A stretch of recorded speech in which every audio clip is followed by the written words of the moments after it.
People have asked questions. People in Chutz La'aretz have asked questions. Should they come to Israel? People in Israel ask questions. Should they leave?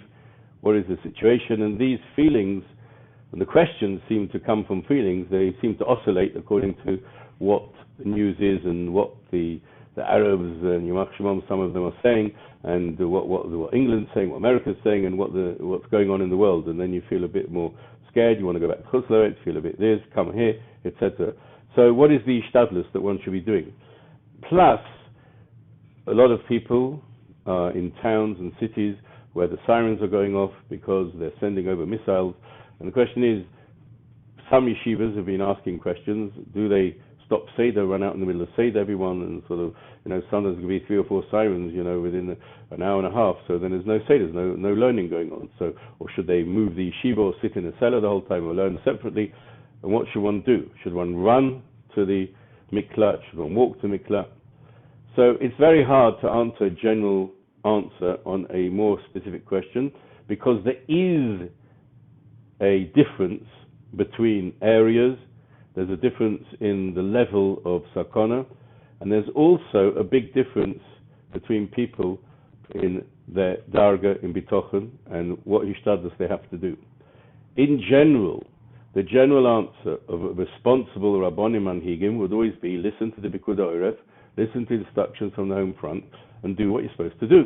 What they say you should do, because that's the way you stay safer. When we think a little bit Torah-dik after that, and that's what a responsible rabbi has to say. There's no point in being a chacham. We sometimes tend in our world to try and be, wise guys and work out all different things, and we love running the country from our armchairs and the army, and what we should be doing, what we shouldn't be doing, should be saying, shouldn't be saying, how we should run, not should run, and so on and so forth.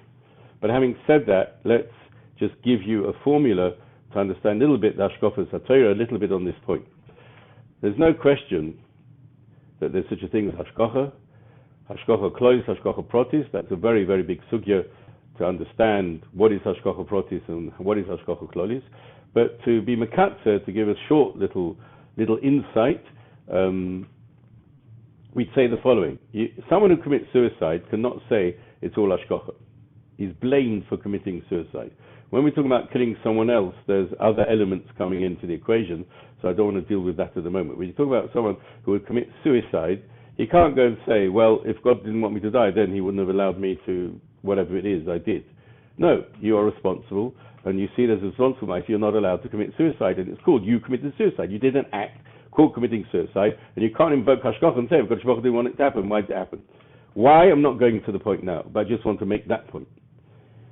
Someone, therefore, who would walk outside when bullets are flying has a bechina, an aspect of committing suicide. He's walking out, and the chances are, let's say, 2 to 1, they'll get hit by a bullet. That's more or less suicidal.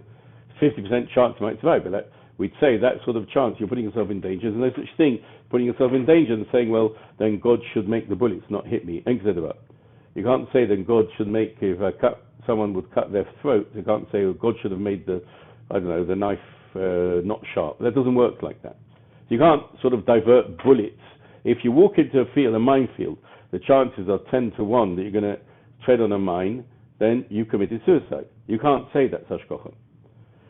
When you walk into a field of bullets where the chances are perhaps less, then it might depend.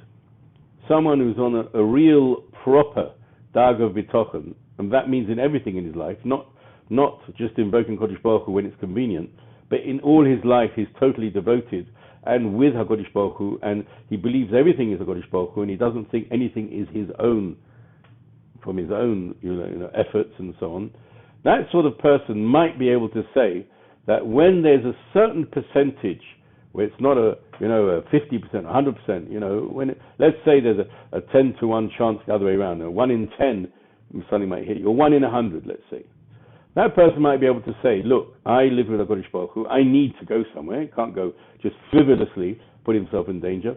But if it's 1 in 100, maybe that's not considered shchicha zeki, maybe that's not such a danger, but even if it's shchicha zeki for most people, it could depend on the person's darga, in the way he works with HaKadosh Baruch Hu, and we have an anecdotal evidence from the Osameach, from Meir Simcha, who supposedly did walk around when bullets were flying, but maybe not, like there's a 50% chance, maybe there was a 1% chance or 2% chance. And he could say, every bullet has a billet, and I've been with God all the time, I live with God all the time, and every bullet will have a billet.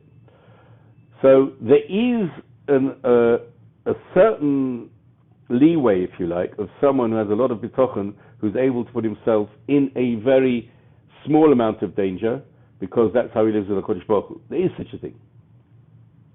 And it works, in a way, mathematically. In other words, let's say a missile would be coming, and the chances of a missile hitting any particular person is 1 in 10 million. One could also say, it's like lightning striking or getting knocked over by a car is even probably more chance.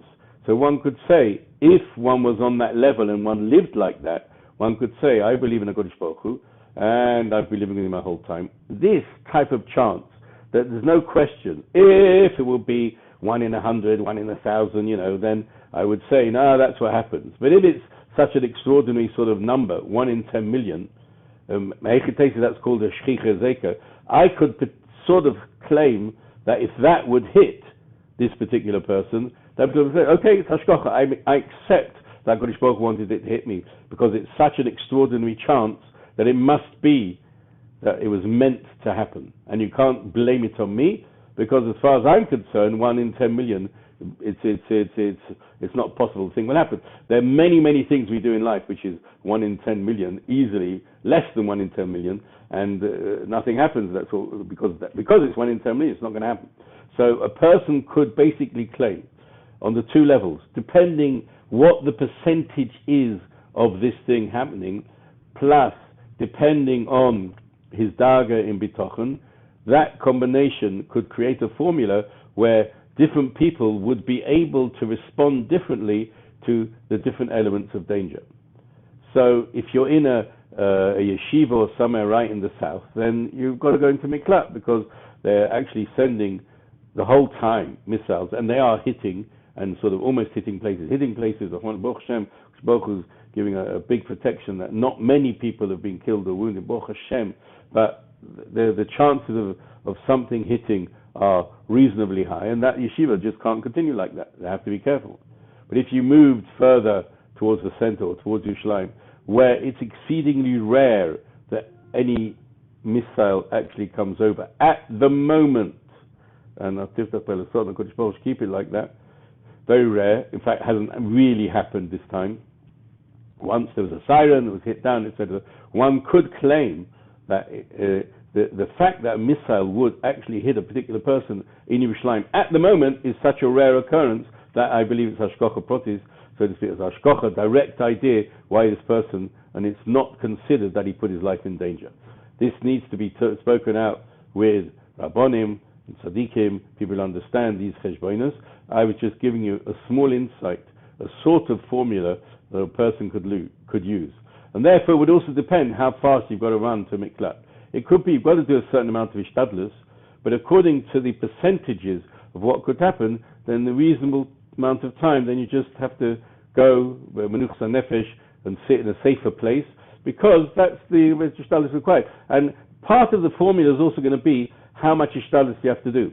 Let's say you're living at home and there's no miklat nearby, and you've got to go 20 minutes away and run there in order to get there every single time. So again, depending on the three formulas now, it would be how much ishtadlus you're going to do, how much danger is there, what dagi on bitachon, that might give you a resolution of what you're supposed to do. If it's just a gentle thing of moving from one room to the other, just a bit too lazy, that's not bitachon being lazy, then move to another room. But if it's sort of a huge tircha in the middle of the whole time, and it's not that dangerous, but if it is dangerous, then even if it requires a tircha, then you've got to go and live near a miklat or move away from, because you need to have a safe place. But if it's a very, very, very small chance, right? The chances are an extraordinary 1 in 10 million, 1 in 20 million, and it's a huge tircha, and depending on the level of bitachon, it could be that you're not required to go and sort of rush over there, and so on and so forth. So I'm not giving any psokim chas v'sholom. I'm not saying anything, rigid, but at least these are things one could bear in mind, and HaKadosh Baruch Hu bring Yeshua b'mheira v'yameinu.